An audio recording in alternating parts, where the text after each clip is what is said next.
Look into his face, bro. That's a defeated man right there. That's a Ploofy player. That's a Ploofy player right there, bro. Yep. It's just so defeated, dog. I get it. I get it. I'm right there with you, bro. I get it. 行くぞ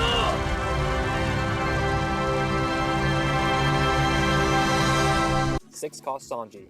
Despite this being the only change, it made a world of difference.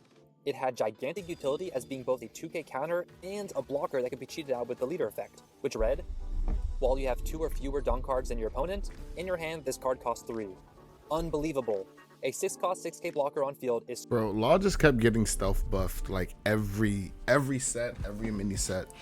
Like the leader was announced like in like OP4, and then everyone was like, bro, this leader reads like nuts on paper. And then the current support was whatever, but it was still playable.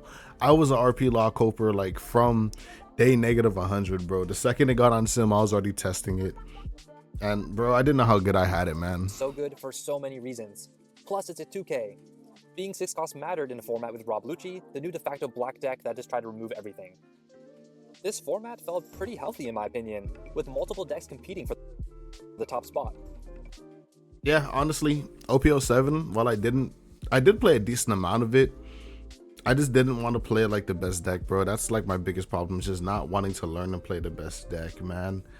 And RP Law at the time, it wasn't like quote unquote the best deck, but it was the deck I loved. Every time I ran it in locals, bro, I would like cruise through locals. And I just felt like dirty playing it, man. Like, I don't know, bro. It's just playing like these, what I believe to be the strongest thing at the time, bro. It's just like, it feels slimy, but like, I kind of have to. Enel, Bonnie, BY Luffy, and Law were the most common leaders you'd expect to top. This was the complete opposite case in the East, though. They are always ahead by at least a set, and it quickly became apparent that RP Law was absolutely out of hand during OP08 format. It was shaping up to be as dominant as Prime Whitebeard and Sakazuki. What broke the deck? This 2k right here mainly, Black Maria. Brother, I don't understand why we never leader lock this card. It should literally just say, oh, not even if you have no other Black Maria, bro. If your leader is Animal Kingdom Pirates and Zephyr, Let's read the effect. do this, you know? Activate main once per turn. If you have no other Black Maria, add up to 5 Dawn cards from your Dawn deck rested. Then at the end of your turn, return Dawn cards from your field to the Dawn deck until the number of Dawn cards in your field is equal to the number on your opponent's field. Yeah, with leader effect, that is not going to be an issue. I simply do not know what they were thinking. It's clearly Kaido and King support, but it isn't leader And Zephyr. locked to Animal Kingdom Pirates. The degeneracy of this card, coupled with OP08 pudding, took all of the decision making and Dawn management out of RP Law. RP Law in OP07 had a wonderful amount of skill expression. On paper, it had perhaps the most even matchup spread. One could argue that it was roughly 50-50 against every deck worth its cardboard. Like, bro, every point, let me back up a little bit, bro. Hold on. Even matchup spread. Bro, every point in this like video here, Josh's video, it was, because what it's like Shanks, right? Shanks is like the true 50-50 deck of the format. Not true 50-50 deck, but Shanks is like the 50-50 deck of the format, but it's kind of fake just because he's like fair. Shanks is like 50-50 and fair, while Law is like 50-50 and sometimes I can just high roll you. Like Shanks high roll only matters against like removal decks low key. Not removal, against like Dofi and Ploofy low key, right? I don't think BY and Lucci kind of care about Shanks high roll. Maybe Lucci because I did lose to like a Shanks. I wouldn't say they high rolled, but like they were able to match our removal every turn. Anyway, like red purple Law before Black Maria was like, it was such a good and fun deck, because generally, bro, I felt as if I could not lose on that deck unless like I like my deck got racist and I only saw red cards or I only saw purple cards. And then only saying purple cards is not even bad, because you don't really need to see your red or your rush until late game. Like early, you just need to see removal and ramp. Mid game, you just need to see resources, ramp. And then late game, you just need to see rush and removal, right? It felt so good, just like being able to sequence your turns and play around, like having a pretty solid game plan and doing the same thing every turn. Whereas like, oh man, like Law could only really lose to itself in my mind, in my opinion. And then like the last point, expression and build. I was playing 7 cost ace. I was on the fence about 7 cost ace going in and out the deck just because like against black decks being able to -3 2 things and then the savage a 7 costed body. It's also a 7k. Like yeah, sure, it uses up almost all of my Dawn for the turn, but it's really hard for black to out. You know, it's I don't know. I was in and out the card. I bought like a full set of ace alts for it. I loved it, man. One could argue that it was roughly 50-50 against every deck worth its cardboard. Technically, it had all the tools it needed to win, and it was mostly up to the player to wisely know when to use their resources, when to be aggressive, and when to counter at the right times. It sounds like I'm glazing the deck, but I didn't even play it. Nah, glaze, bro. Glaze, bro. Our king law. Our king. Our king. This is red-green, but it's our king. You know me, I'm a law player to the day I die, bro. I disrespected it. Here's the thing, RP Law simply committed the same crime as Ploofy, abusing generic cards. Big difference in this case was that Law was starting to seriously limit design space.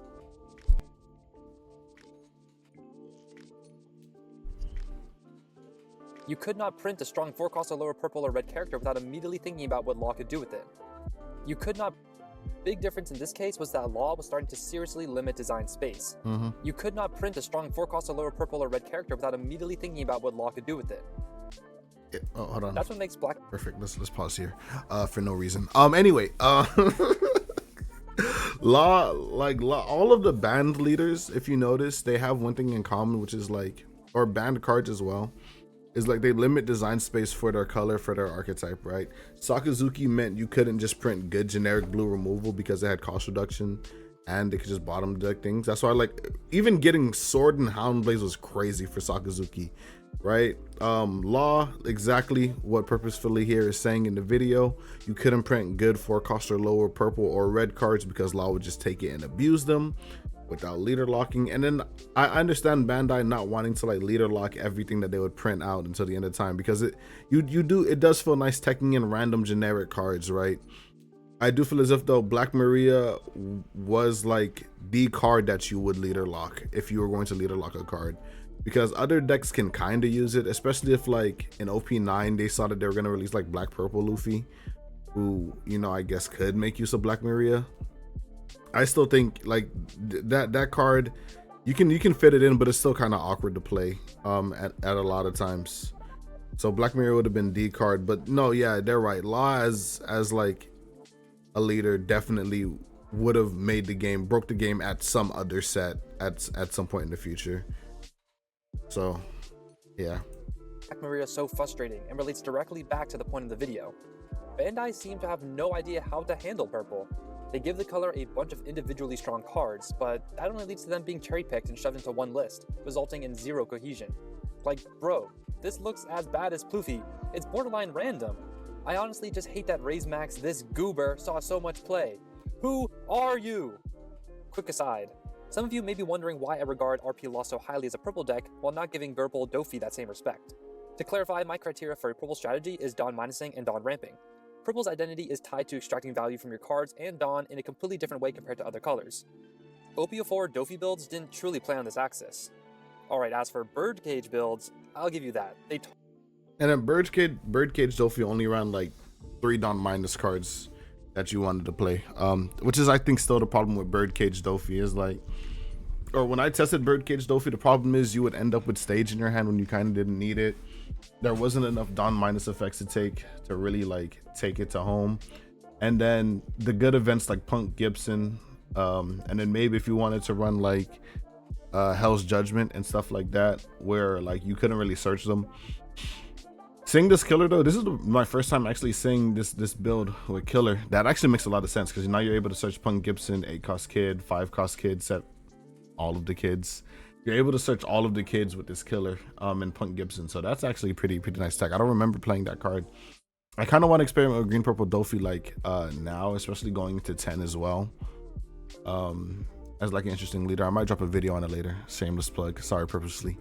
I also kind of wanted to touch on his point prior about how like Law was like just playing generic good stuff, and purple Luffy was playing generic good purple stuff, and that being a problem in purple. The reason why Law can afford to play generic purple good stuff and have a lot of success with it was just because he was able to utilize it the most. And yeah, he kind of needed to see things on curve, but he had the draw to do so in Reiju. And then everything in Law kind of just meshes together. It's just all about timing, right? Luffy, you had to see your Magellan, your Poly, and your Kaido on curve. You had to get perfect purple curve, right? You had to get the PPC, right? You had to see OT page 1 into Magellan, or you had to see like a Law blocker just to play it, or a 4/6 vanilla into Poly, into Kaido. You know, you had realistically just 2 lines. And then even current iteration of purple Luffy feels like that. I feel like he'll talk about it later, so I won't speak too much on it now, but purple is just a curve deck. You have to see everything on curve. I'll talk about it later, because talking about it now will only get me upset.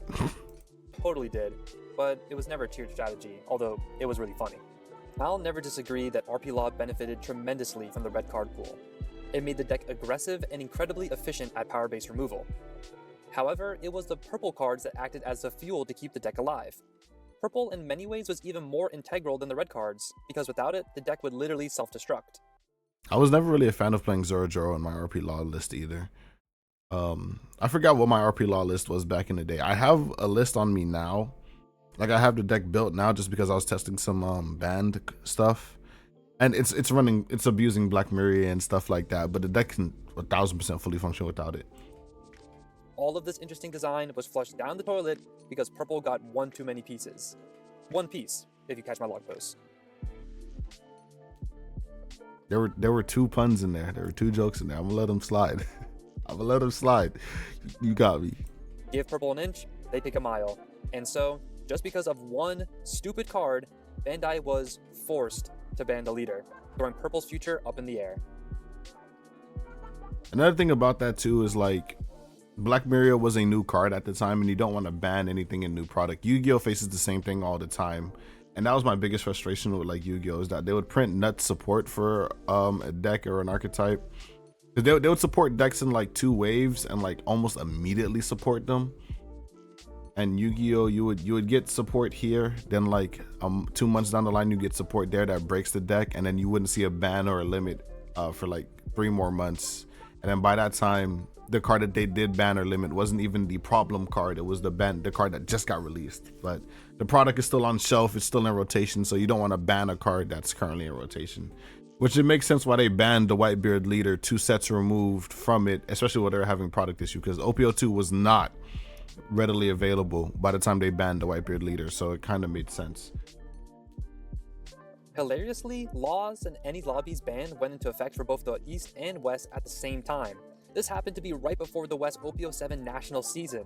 Meta-defying bans right before the biggest tournament of 2024? Count me in for the chaos.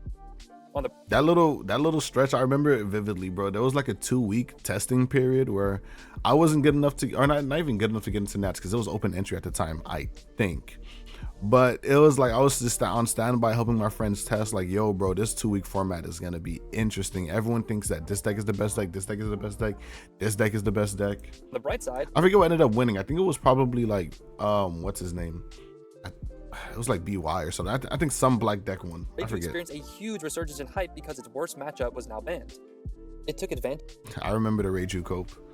I don't have my old account, brother. I don't have my old account, bro. They shot my Twitter account. But on my OG Twitter account, I was seeing all this doom and gloom about Reiju being the next RP Law, and I'm like, brother, that deck is not even close to what RP Law can do in its prime, in its heyday, just because of 4-cost Reiju. People were saying, ban 4-cost Reiju, ban 4-cost Reiju. You know what? I'm gonna name drop. It was you, Vamp. It was you, Vamp. All right. You, and then a lot of other people were just like, yeah, 4-cost Reiju is gonna be nuts. I'm like, guys, have you played the deck? It's not consistent. It's one of the most inconsistent decks with like 8 searchers that you can ever play. And oh man, Of the Foxy Pirates engine, which mainly consisted of using 3-cost ports to search, cheat out a baby Vinsmoke, and then suit up into the big version. Yeah. It made Reiju just... Once again, we're pausing once again for no apparent reason. But that Porsche combo, that's exactly why people thought Reiju was going to be tier 0. I think I'm getting ahead of Purposefully here, but man, Oh man, like getting high rolled by that kind of made you feel like you were playing against RP Law, but one of the biggest differences between Reiju and RP Law is that you're not removing anything. I'm only just advancing my board state and my advantage, and then not necessarily like getting uber advantage either. Because if I play this on my turn 3, there's nothing on your board to interact with, and I'm just putting 2 units. Like, yeah, I'm ahead, but it you got to play the next few turns very well for you to win that game. It's not always going to be a blowout if you hit PortCG.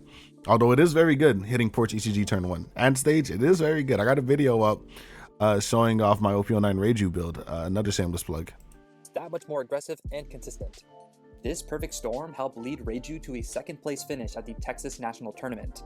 What was that? ST13 Monkeys. Yeah, so like BY. Yeah, BY took the tournament. It was Clyde. Yeah. This is a huge achievement and definitely the peak of Reiju's competitive success. Sadly, this momentum would not be carried over into the next set. OP08 would have Purple take yet another backseat.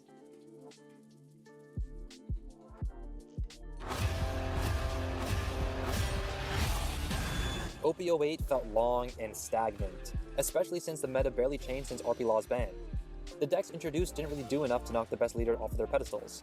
In fact, the meta leaders just became better. Yep. I like to call post ban to like current format, like eternal format. Not eternal format, but like it's eternal format. It's the same leaders plus Dofi. That's really it. It's the same leaders, bro. Nothing's new. Nothing's new. Yeah, and then 09's more of the same. I'm lying. 09's not more of the same. We get 3 to 2 new decks. We get Shanks and Blackbeard. And that's pretty much it. I think the rest of the leaders don't. What is that? No, ADHD. I think the rest of the leaders like from 08 and 09 don't really compare, especially with like what's our top decks. So like our top decks is like Dofi, which is like quote unquote number 1, BY, Lucci, Blackbeard, and then Bonnie somewhere around there, and then Anel's like floating around too. Everything else just kind of pales in comparison. PY Pudding and PB King were the two very fun leaders. King was fun to test. King was fun to test. Pudding was very fun to play for a while. She kind of is just big mom deck, but that doesn't stop me from having fun with her. multicolored decks to receive the purple treatment. Starting with the King because it sucks. Damn, I wish this guy was better. Bro, who are you telling? Who are you telling, bro? I was kind of coping on King for a while. Purple black, it's such a decent color combo, like on paper. It just needed the support to get there. What King's problem is, he just dies to aggro before he can kind of do his stuff. I mean, they gave us searches for Onigashima, but that's like the problem is, like, if you're purple, you kind of need inherent ramp in your kit to be viable. And then Pudding, she has inherent ramp in her kit. However, she's only playing for 10 mom, and she kind of doesn't do anything outside of 10 mom. So it's like, imagine King with Pudding's leader ability, and then that would be like the best leader. On paper, purple or just King with and better black ramp. seem like they should have insane synergy, but it just doesn't work. There's just too many pieces for different parts of the strategy. I guess purple with ramp is inherently clunky, and with black always needing multiple cards to do anything, it just doesn't really work out that well. Yeah, King was also just kind of 9 mom that deck, right? You do what you can in the early game, ramp up, get to 9 mom to stabilize, and then stick a 10 cost Kuz on, and then you're just like being chilling. But there's finally an Animal Kingdom Searcher, except it's for black. Awesome! Purple Yellow Pudding was seen as a rogue strategy with some potential. 10 cost Big Mom by turn 3 thanks to his leader ability and ramp cards? Oh baby, oh yeah! In reality, it's another one of those glass cannon strategies that sorta only does one thing, and sometimes it can't even do that one thing. Yeah. The 10 mom on 3 only happens if your opponent needs to attack into you, so that you can take a life. So like the curve is, you go first, you swing at the opponent's leader, you're on 3 Dawn, you ramp up to 4, then you're on 6 Dawn. Hopefully your opponent hits you, you play Katakuri so you can flip one of your lives back down, that ramps you a Dawn, and then you use leader ability again. So you go from 6 Dawn to 7 with Katakuri, and then 8 with Pudding leader ability, and then you play 10 mom on 10 on turn 3. Meaning you just need to find one card and get hit once for that to work. And then yeah, you actually kind of have to do it like that. Or you can play Bond Clay.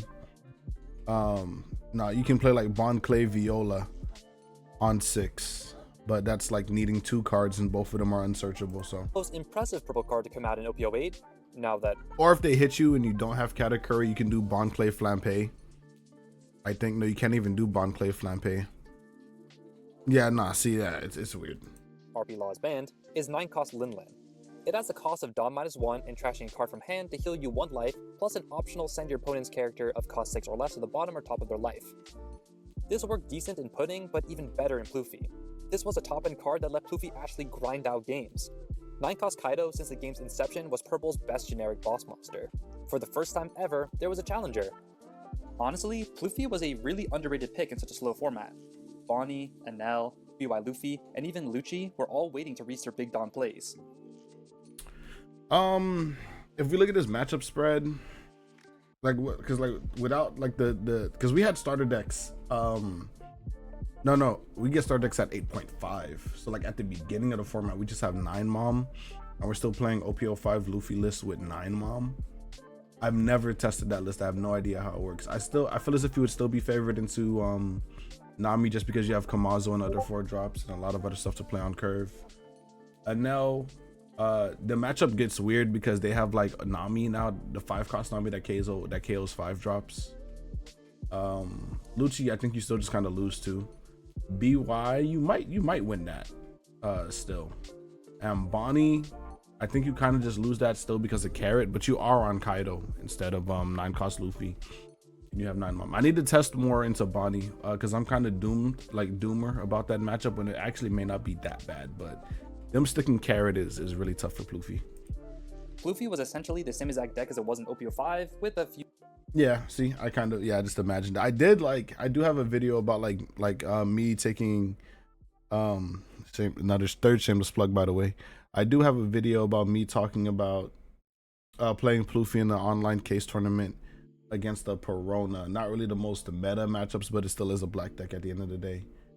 And I forget what my list looks like, but it probably was something very similar to this. Few cards changed out here and there, but it could definitely contend. I forget if I was running Sheep's Horn or if I was running the other event, but I know I was running 10-cost Luffy and either Sheep's Horn or Top Knot, probably Sheep's Horn. And then those 2 cards kind of do the same thing and they both can win the game on the spot, but if it ain't broke, don't fix it. Yeah. The unfortunate reality is that purple stocks were way down yet again.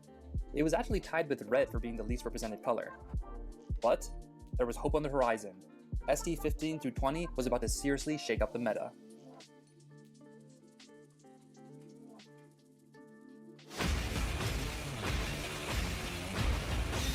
Each of these starter decks were revisits to fan-favorite decks from previous sets. They mostly consisted of reprints from the past, but crucially added 5 brand new support cards. During this time, the starter deck time, I was playing Marco. I was coping on Marco, and it's not even cope because the deck actually was good. Like actually, the deck actually was good. The problem with Marco is just that genuinely his main problem around this time was just him being a 4-life leader. So you didn't have enough time to stabilize and do your Sanji combos. But generically, as a strategy, if they were to find a way to make him a 5-life, not a 5-life leader, but like if he just had more tools to survive and not go super neg in hand, and he gets to the late game, he arguably has like one of the best late games in the game, rivaling like Lucci. Just because being able to drop like 2 9s, a 9 and an 8, a 9 and a 7 on his 10 Dawn turn or his 9 Dawn turn if he stacks his deck is really strong. It's really good. Plus the Marco is just a good leader. He just has a really good leader ability, and he's just limited by his like health and like the format around him.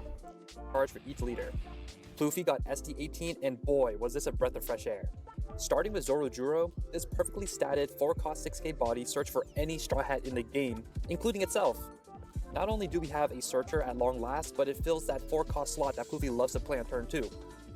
Then we have 4-cost. That's a crazy stack to get that search off of, I'm not gonna lie. I don't think I've ever seen that stack. Hold on. Last, but it fills that 4-cost slot that Ploofy loves to play on turn 2. Bro, do you see that? On curve, bro. Luffy TV, you're just nuts. Also, that's a nice mat that the opponent has across from him. I have that same mat. Really cool mat, man. Bro, yeah, Luffy, you're chilling in this game. Then we All he needs is like a 9-mom in hand, and then he's chilling in this game. have 4-cost blocker Nami, which was a reverse queen in the sense that you had to discard 1 card first to draw 2. Also, instead of Dawn minusing, it checked if you had 8 or more Dawn cards in the field. 5-cost Songoro also had an 8 Dawn stipulation. His ability was, on attack, draw 1 card. Usohachi was a retrain of the original Wano 2K, but this time resting a 5-cost or lower immediately meant you could circumvent blockers and go for surprise lethal out of nowhere. Honestly, hear me out. With a lot of these like stipulations, maybe we cut 7-drop Luffy. Wait, don't kill me. Don't kill me. Don't kill me. Maybe we cut 7 Dawn Luffy, right?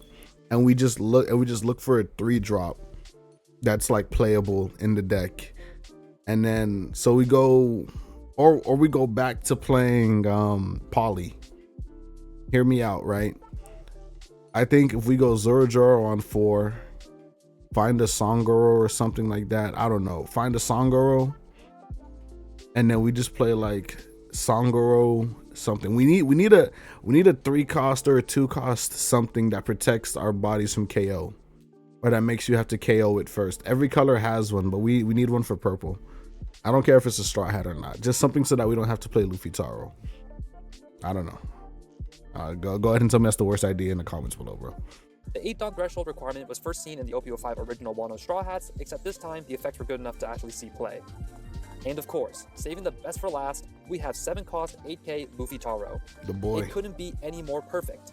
Ramping to 7 Dawn was historically a little awkward for Luffy. Poly was easily the best play back in the day, since it popped at 4 costs and ramped.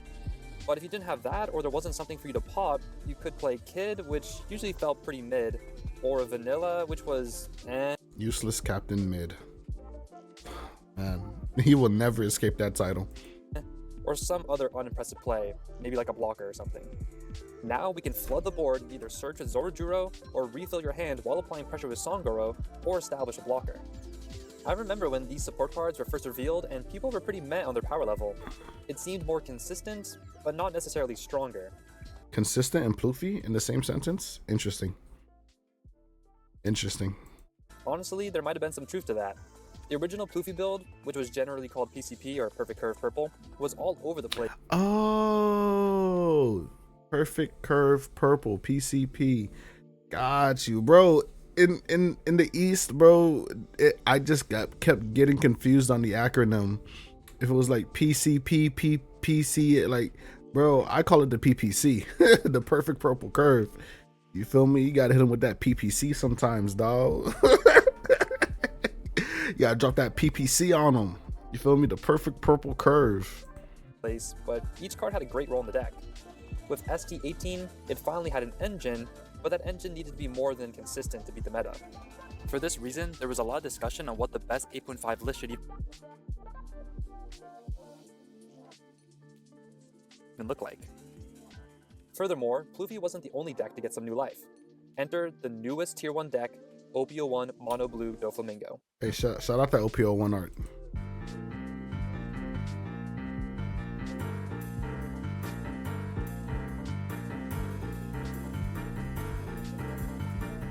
Unfortunately for us Pluffy players, when only using 8.5 cards, facing Dofi was terrible. I would put it to like a 30-70, 35-65 against good Dofi pilots. With Blue's meteoric rise, Purple was back to being the worst color. Only a couple Pluffy scraped by during the 8.5 regionals and Treasure Cup season. Even in normal OPO8 though, it was kind of the worst color already. But this was just the warm-up. Pluffy was far from complete. OPO9 would add the finishing touches to make this deck the strongest it has ever been.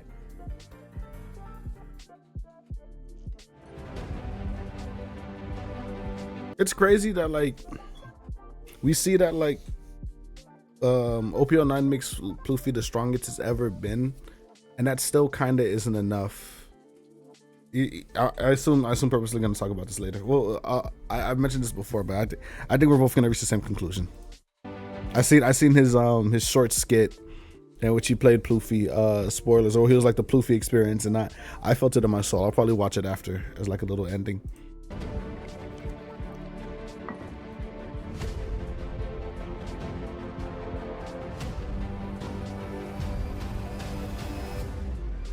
Aura.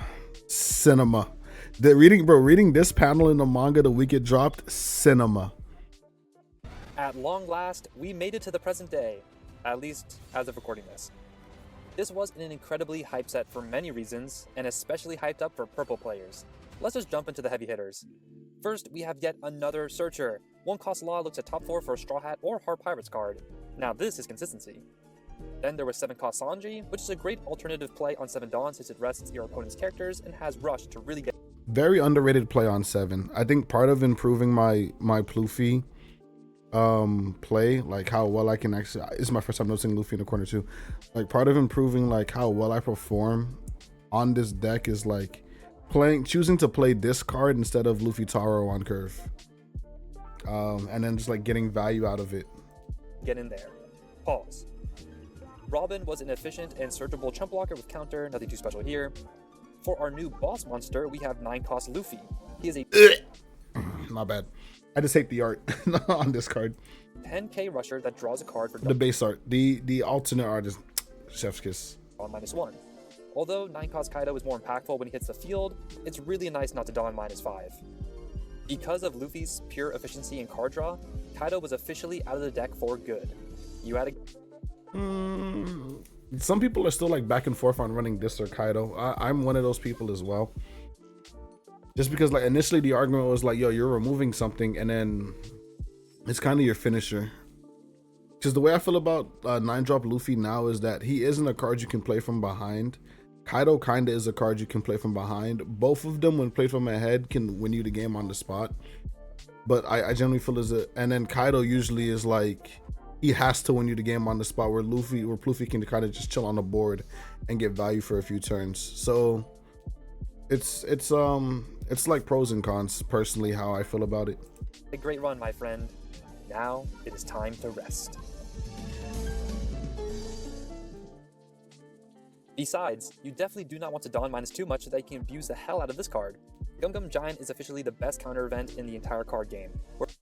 There's an argument to say it's the best card in the entire card game. For 1 Dawn, it's this argument, it's the best card in the set, best card in the game. Like, it does so much. Dawn -2 and discard, you go up by 4k and draw 2 cards. A defensive event that unbricks your hand and actually pluses you. Pausing here for no particular reason as well. Yeah, bro, like the Dawn -2, sometimes that can take you off curve or whatever, but it cycles your hand. It does so much. I am a sicko. I'm not right in the head. There are times where my opponent is swinging at me for 6k and I will just giant, just because I want to cycle cards. Like, I'm ahead on board. They've already used like 1 or 2 swings. I know I'm not gonna get maximum value out of this giant, and I'm okay with that because I'm drawing 2 cards. Before my turn starts, I am seeing 2 more cards than you, so I'm fine with it. If I'm on 10 Dawn, I just established a 9 Mom, reduce something on your board, and I still had like a Luffy Taro on board as well, I'm going to giant the 6k swing just so I can see 2 more cards. And if I see a 9-cost Luffy or another 9 Mom on top of that to keep pushing my lead, brother, it's icing on the cake. Is insane. And hey, look, it actually restricted it to Straw Hat leaders. That would have been nice on a few other cards, but hey, not 4-drop Reiju, just Black Maria. I like the because Reiju was only played in Law and Reiju. They experimented with her in like black purple decks, but because you can like Moria into her, but it's clunky like being on less Dawn than your opponent and then getting Reiju in trash and then draw. It's weird. Whatever, I'll take it here. The purple Straw Hat support actually, I can't see the argument for leader locking Reiju. I actually can't see the argument. No, they probably should have leader locked Reiju if we really want to think about it. Not only boosted Pluffy, but also gave legs to RP Luffy and introduced 3 interesting multicolored purple decks. You can really see how much Bandai has learned on how to make a purple leader. Literally, all 3 of these leaders have built-in ramp effects. True, I didn't notice that, but true. Yeah, we need every purple leader going forward has to have built-in ramp. We can't do stages, we can't do walking Onigashimas, we can't do pieces in our deck that we have to look for to ramp consistently. Just put it in the leader. Thank you Bandai. We've come a long way. Lim had the least amount of hype on release, but it has shown potential, especially pumping out 8-cost Kids and 9-cost Zoros.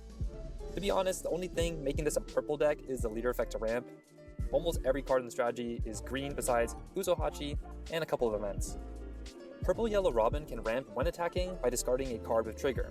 This seems pretty neg, but the fact that this leader has built-in banish pretty much makes up for it.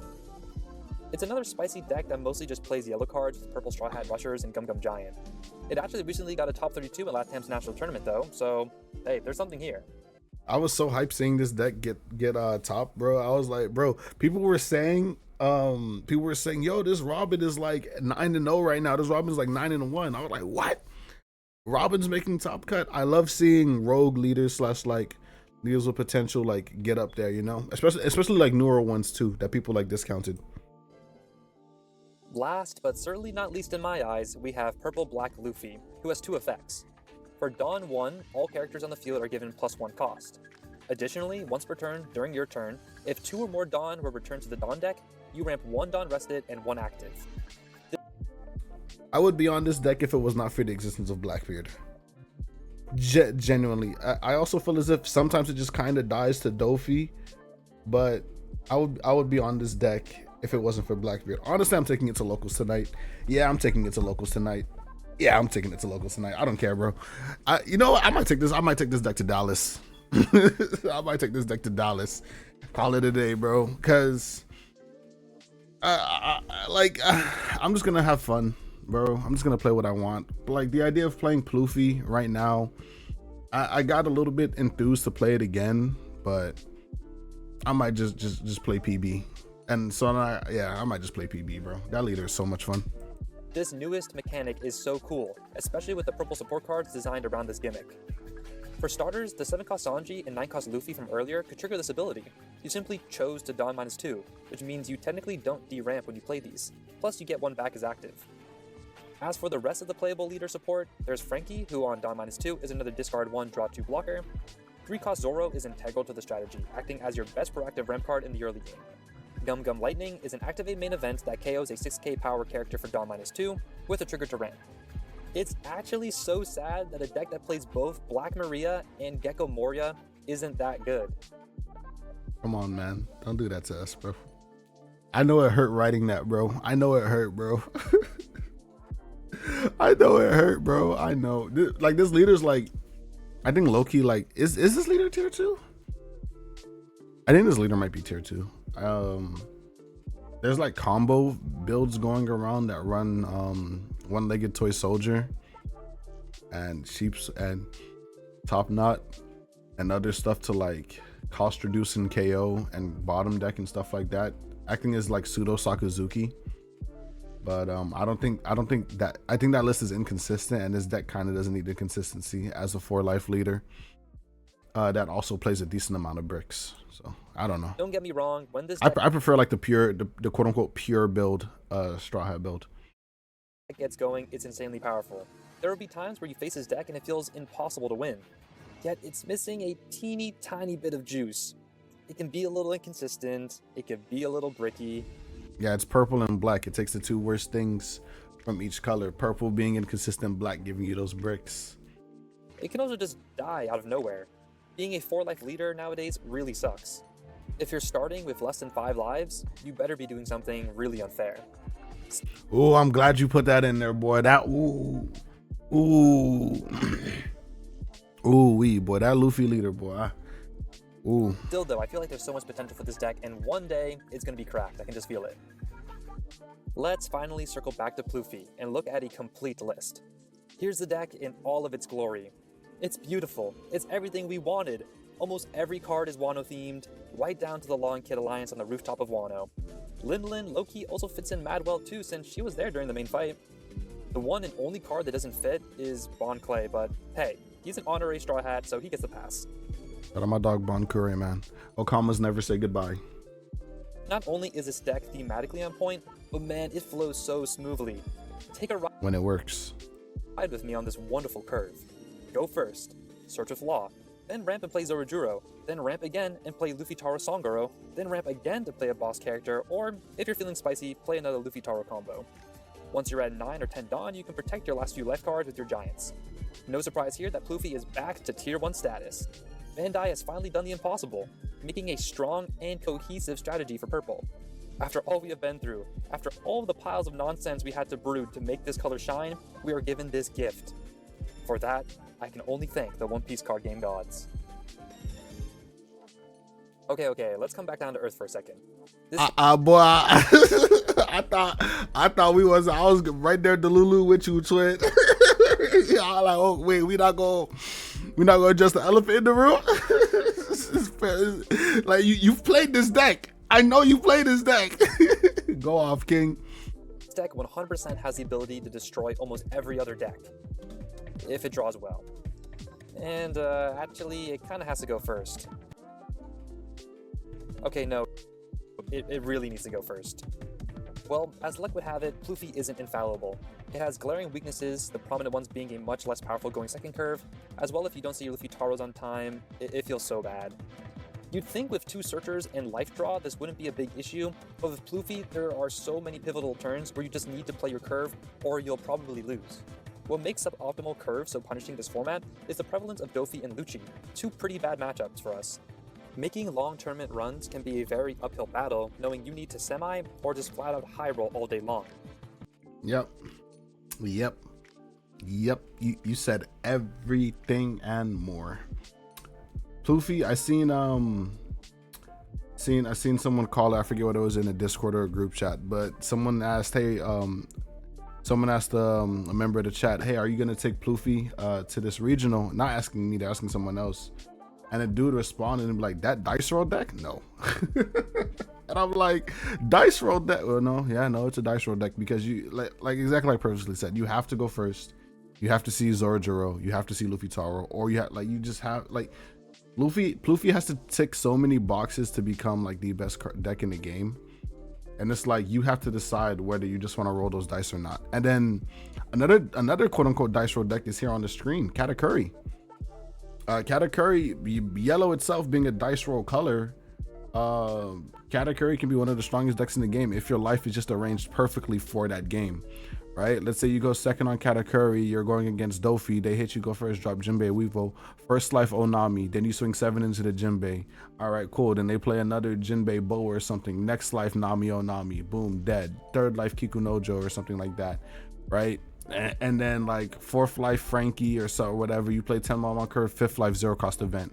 Like, oh yeah, you literally just lost because Katakuri's the top 10 cards of Katakuri's deck said, yeah, you lose.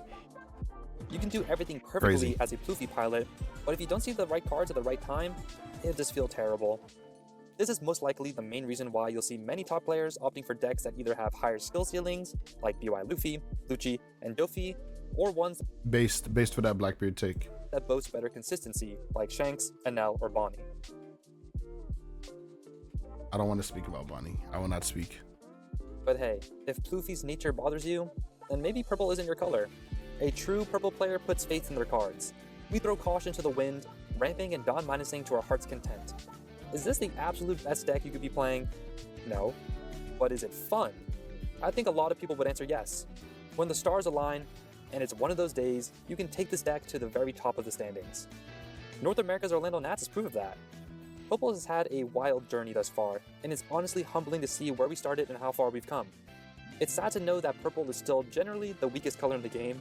You can make an argument for green, but sadly overall, I think green probably has way more playable cards than purple.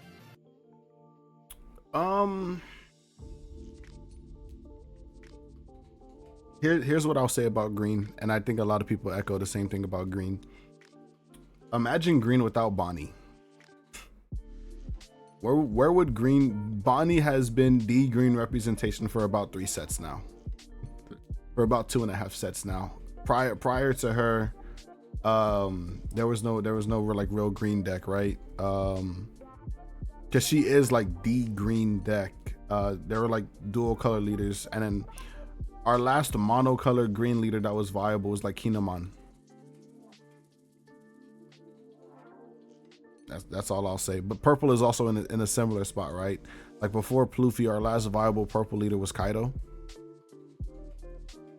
Right? So I can see this argument. However, I think purple just does more explosive things and has more generic good cards than green, right? Because a lot of the good green cards that we're seeing is like they're not leader locked with like Dofi support, but the supernovas are definitely leader locked, which are like some of the best cards in that color.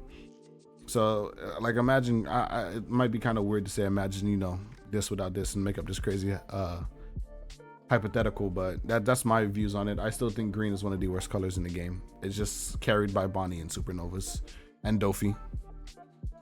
Despite everything though, one fact remains. When you combine the right purple cards into the right deck, magic happens, and a tier 1 deck can emerge out of nowhere. Has Bandai fixed the purple problem? I think so. Purple has solidified itself with the purple Straw Hat package. Floofy is an extremely solid deck that will continue to put up results even in OPO 10, as shown in the East. Red Purple Luffy is a really powerful choice too.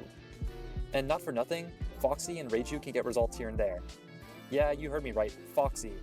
It just obliterates Doflamingo, and that's just so funny. We also recently got a sneak peek at a new blue and purple Luffy leader that is causing a huge amount of discourse. What comes next? I dropped a video talking about that leader too. Fourth shameless plug, by the way. I kind of wasn't on board with that leader when I first seen him. I was very skeptical, but then I seen people do Sanji combos with him, and I'm like, okay, he's kind of good. But also, I haven't seen them test that leader against black decks, which is kind of like the benchmark / baseline if your deck can perform. It's like, does your deck have a good matchup into black or Dofi? If it has a good matchup into either one of those, then that's like the baseline. Then you have to check other boxes to see if you're viable in the format. That leader being 6K, it might, and like just at a base nature, be better in the Dofi. And then the late game being crazy, but then it kind of runs into the Marco problem. Like, can you get there? Being a 6-8, probably. I don't think RP Luffy has a good matchup into Dofi right now, because the same question, can you get there, you know? And by the time you get there, it might be too late. So we'll see. Yeah. Can you get there? Next is unknown, and I can't wait to ramp and find out. Thanks for watching.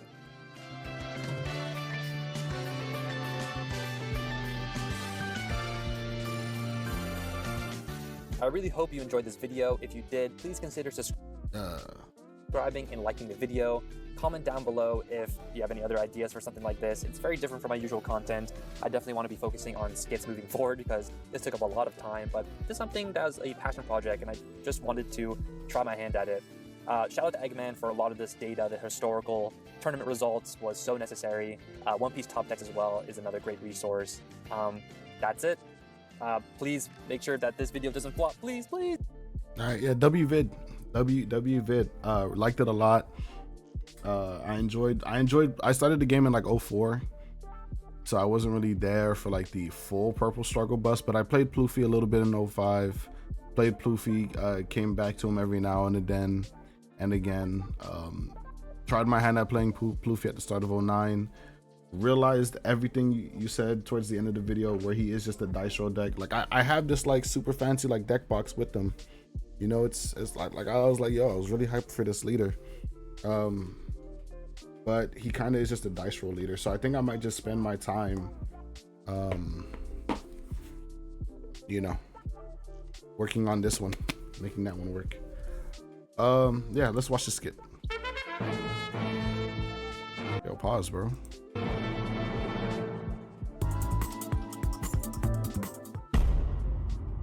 I roll? Sure, yeah. 4-4. All right, let's try again. Next. Yep, you lose that dice roll. You may as well scoop, brother. 4. All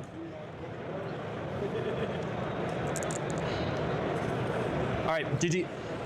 Yep, bro. Every cut, bro. Look into his eyes. Hold on. All right, GG. Look into his face, bro. That's a defeated man right there. That's a Ploofy player. That's a Ploofy player right there, bro. Yep, it's just so defeated, dog. I get it. I'm right there with you, bro. I get it. I roll. 5. Jesus Christ, man. Nope. Let's try again. Let's try again. Low roll. Low roll. Low roll. Nothing you do helps. Nothing you do helps. It is out of your fate. It is out of your hands, bro. The dice decide your fate, and the dice alone. All right. GG, bro. You got it. You got it. GG. That won't help you. That don't work. That don't work.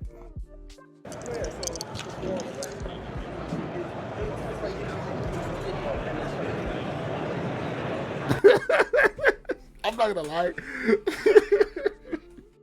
How many takes did it get you? Like, if these are all like natural, like first takes, bro, you're genuinely playing the Ploofy experience, because you will just lose all of your die rolls for the day. Like, I've recorded locals and days where I've lost the die roll every round. 4 or 5 round locals, I've lost the die roll every round, and I'm like, brother, like, how, like I don't know, maybe I might poll this on Twitter or something. Like, how often do you guys win your die rolls? Because I feel like I'm just a naturally unlucky person, and I just lose die rolls, bro. I don't know, maybe some people are just blessed with dice rolls. Not me though.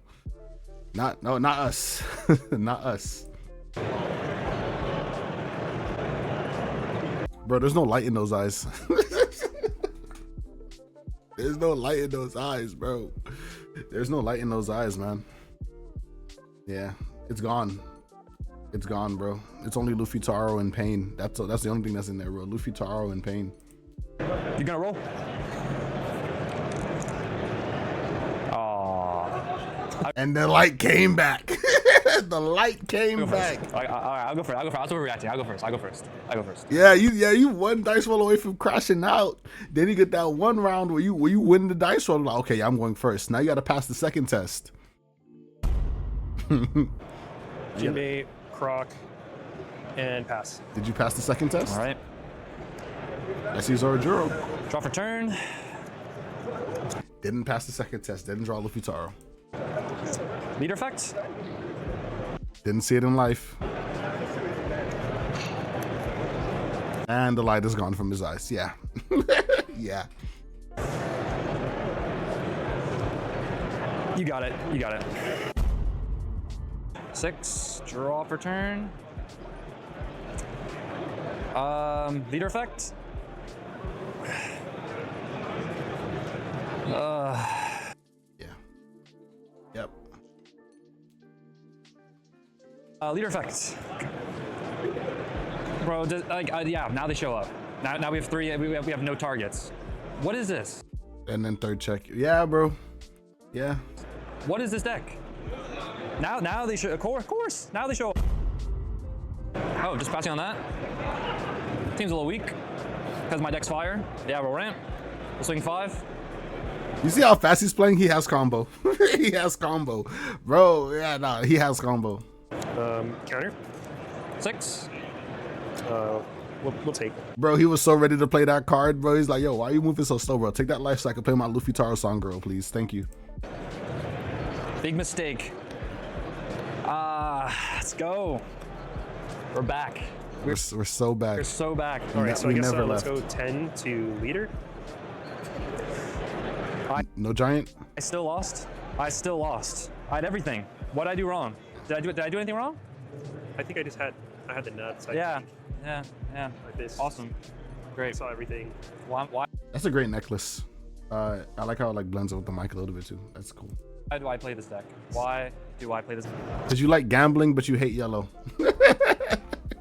You like gambling, but you hate yellow. That's why we play the deck. Oh, you see the veins in his forearms, bro? Blood crashing out. Kind of in a bad spot.